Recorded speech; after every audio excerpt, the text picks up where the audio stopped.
That's the thing. If you're unapologetic about shit, then they fucking forget about you. The second you cave and start going, I'm so sorry, I'm going to go get help, I'm going to get therapy, they just fucking pounce on you even more aggressively.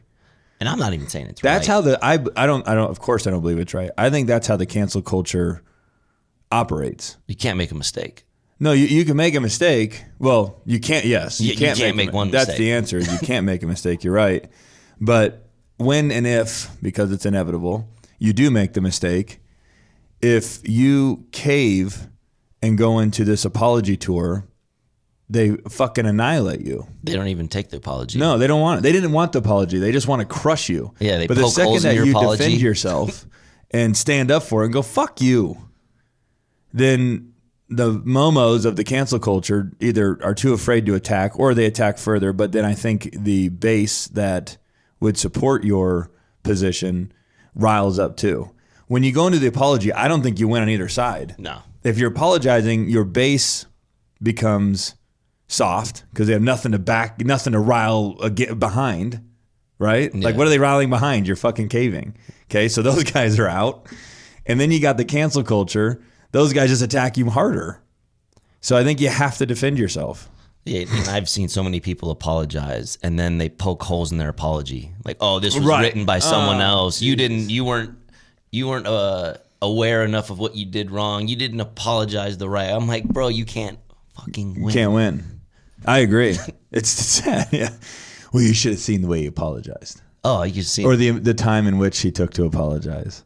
He should have apologized. He apologized too soon. He waited too long. It sounded like he had a professional writer. He doesn't normally talk like that. It's like, dude, he apologized. Move on from it. Yeah, this fucking cancel culture, it's terrible.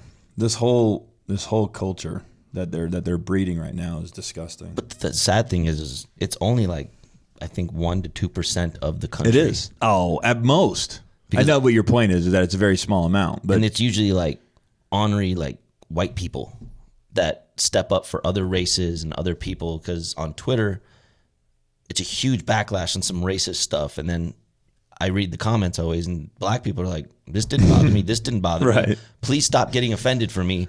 And it's like, I'm reading this shit. I'm like, yeah. Then the Redskins, they did a poll and they asked Native Americans if it was offensive. 15%, I think 10% said they didn't care. 75% said it's not offensive. And then, a small portion of the Native American community was, but most of them were like, dude, I love it. It's paying homage to our roots. And sure. I thought that, I don't want to get pinned to the wall over the word redskin. I have no opinion on that because I don't understand it enough. I don't either. But if you were to have looked at the football team, the way that I understood the logo and the heritage of the brand, I thought it was cool. I thought the logo was cool. I thought it paid homage to a warrior. Okay. Yeah, it was. Again, that's how uneducated I am on the topic. But as a blind, uneducated consumer, I thought it was a cool representation of their culture. Yeah, but maybe I'm crazy. When I did my research, it was, if you go back, it's like back in the 1700s. You better be fucking stating this shit right, because we're going to get fucking ripped if we're wrong. No, I'm not saying it's wrong or right. I just said, like, when you look at it, the offended people are such a small portion, but there's so much power there because they have the time to go on the internet.